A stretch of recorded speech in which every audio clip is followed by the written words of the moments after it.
Hey guys, this is National Master Kevin Yang back at it with another video. So, in this video, we will be going over a second game that I played against 23 Dragons. Let us begin. So, knight f3, knight f6, d4, d5. This is completely standard. I believe this is pretty much the London system. The good old London. It's not because of the London in the UK. It's just the London because it's the London. Bishop f4, bishop f5, knight bd2. Just saying, you know what? I'm going to push my pawn. I'm going to bring my bingo out. I'm going to maybe have some fun here with c3, e3. I'm going to build the freaking pyramid, right? So, c5, e3, not much. Just saying,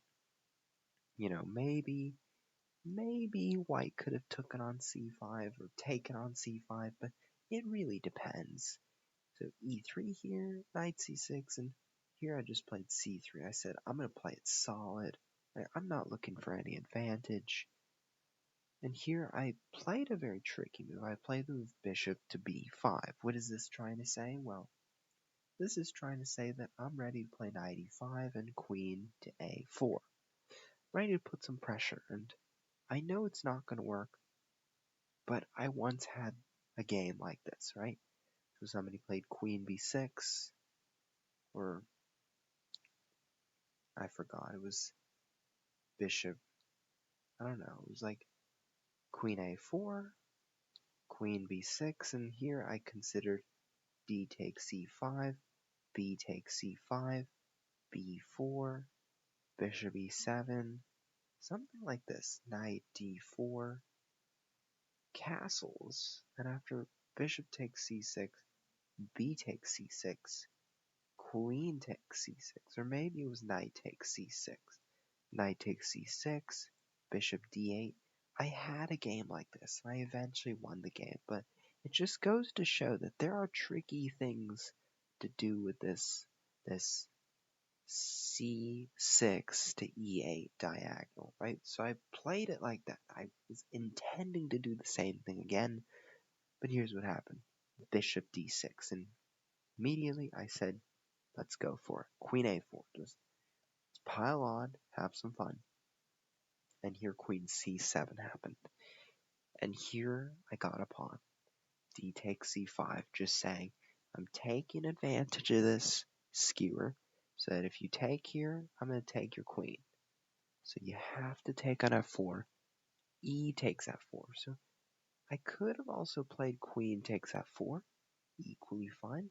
Queen takes f4, queen takes f4, e takes f4, and here I have knight e5, knight f3. I'm completely much better. But I didn't want to do that. I said, I'm looking for adventure. So I'm going to play pawn takes. So after castles, a6. Here I played bishop takes c6. And from a perspective of mine, I'd like to say that it was a good decision, right? In putting this pawn here, getting my knight to e5, and going to go attack that pawn. But also from a perspective, it might have been if bishop e2, maybe. Oh, but now there's knight d7. Yeah, so it does get a little bit tricky. So I guess bishop takes c6 was the right decision. Knight e5, just going for that pawn.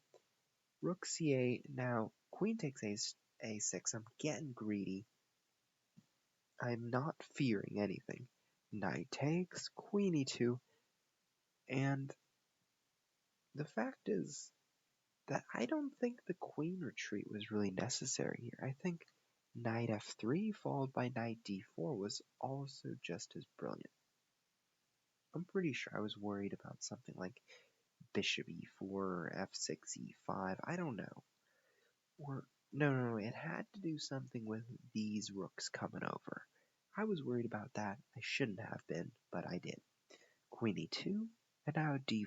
And at this point, I sort of considered a few ideas. I said, I want to take, right? One of my other ideas was, let me come in here. I also said, let's think about other ideas. What about queen to c4, so that after takes, queen takes, where I could play rook, I don't know, rook to c1 or the other rook to c1 and allow black to play d3 and just say after queen e3, knight eventually to d4. I know you're probably not visualizing the arrows because I do them so fast, but I just want to say after rook c1, d3, queen e3, and eventually I'm going to situate my knight to d4, and it's going to be very, very powerful.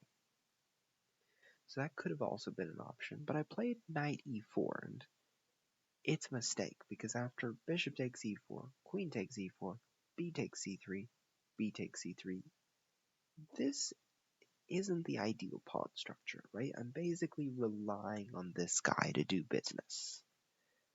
So although I'm up 2 pawns, right, the computer only says 1.5 pawns, right? So 1.55 stands for 1 and 1/2 of a pawn, essentially.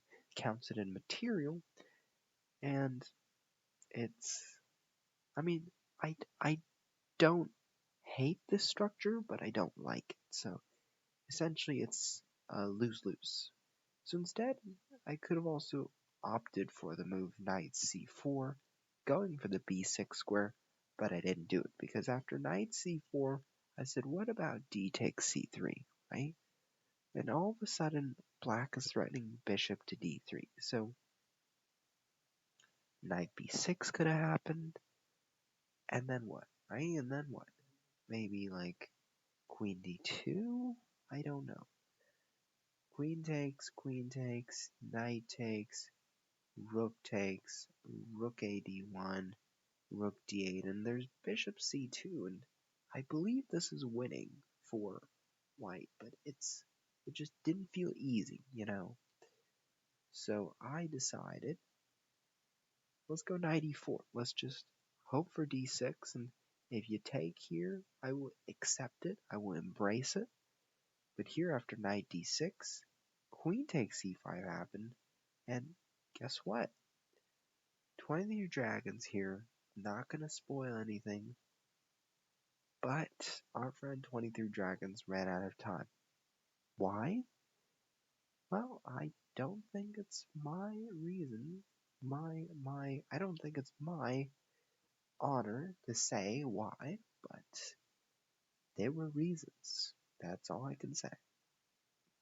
So, what happened that really gave me the win here? So I have to say that after bishop b5, play the move queen b6, right? Or play the move rook c8, something to do with protecting this knight. And bishop d6 just, it was a good strategy to trade these guys, because obviously this bishop's very strong. But the fact is that this pin is just even more calling for such action. Right? So now I believe queen takes f4 just a little bit better than e takes f4, simply because the computer says, I'm going to have a very good endgame, so I'm going to want you to trade and just help me win the game for me. But I didn't. I wanted to make it more exciting, and you saw that I misstepped here with knight e4. I should have played the moves queen c4, maybe queen f3, maybe knight c4 with knight b6. So we talked about those options, but it's hard to judge which one's the best, right? And so let's go on to the next game. The next game was another one of those against 23 Dragons. d4, knight f6, bishop g5. This is what is called the Trompowsky attack, or as some call the Tromp. The Tromp, no, not the Trump, the Tromp, the Trompowsky. There's Trompowsky. I believe there was somebody under the name of Trompowsky, but I forgot who. d6, knight d2, saying I might want to play e4, but I also give the flexibility of e3. So here I played c3, bishop f5, and here I played queen b3, just being a little bit mischievous, being a little bit tricky. So, e4 works as well. Why? Knight takes e4, you might be like, what? There's a trick. Knight takes, bishop takes, d5, and you might be like, how is this a trick? Well, after knight b8, looky here, check, takes, right? So this is a common trick actually. Play e4, except I didn't, because I forgot about the trick, to be honest. So I didn't. I played queen b3, very cheeky of a move, just saying I might take on b7, but I might also play queen b5 and sort of say hello to your bishop. So after rook b8, which I believe is a fine move, I still have the move e4. Remember that. I always have the move e4 since after knight takes, bishop takes, I always have the move d5. So after I decided bishop takes f6, pawn takes f6, and now I played e4. So obviously e4 was good before, but obviously you saw that in the game I sort of forgot about the trick and I decided to play it safe. So after bishop g6, I was looking for attack. I sort of felt like that bishop was going to rot somehow. And I wanted to make it rot because it only has 2 squares, right? These pawns just defend it. It's not going to look so great. So I played the move h4. And I said, you know what? Let's bite on like soldiers. Because there's h5 and all of a sudden black's bishop just cries in the corner. h6. And now knight h3. You might be like, this is a weird way to develop. Why are you doing this? Knights on the rim really suck. And to be honest here, the knight doesn't want to be here. It wants to be here. Right? So how did I know that when I was starting from here? How did I know that this knight was going to belong in this square? Well, for one, it was my idea to say, I'm going to go bishop c4. I'm going to bring my knight here, and I'm going to put pressure on f7, but I'm going to put pressure on this bishop as well. So it was a combination of imagination and the fact that I had ideas to do so. Right? So after f5, I just ignored. I played knight f4, played bishop c4, except that bishop c4 was a little bit of an inaccuracy, because after queen d7, I realized that I have no threat. I have no other follow-up, right? So I played bishop b5, and at this moment, my game just, the momentum sort of shifted, because I sort of realized that these knights, they provided a lot of pressure, but in the end, I castled, and here's where it turned the tide. I played rook a1, and I said, oh, it's looking feisty. So after king f8, knight f3, so what was I doing to knight f3? I was protecting h4. No biggie. Right? I could have also played knight d5, but I decided not to. So knight f3, and now g5. Just strikes with g5. What did I do? I played rook takes e7. This is a blooded sacrifice, but it's actually very unsound. Now here's the reason why I did it. The reason why I did it is because there's so much room to error. For example, king takes e7, ace takes g5. If ace takes g5 happens, there's knight takes g5, and all of a sudden this pressure on f7 is looking really bad, right? So for example, let's say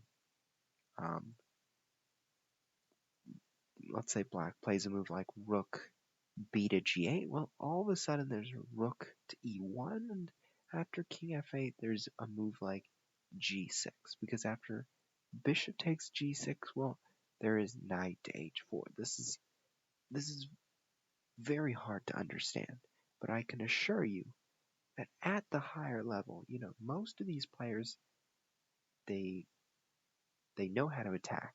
They're not as afraid as sacrificing compared to the lower rateds. And I'll leave you there.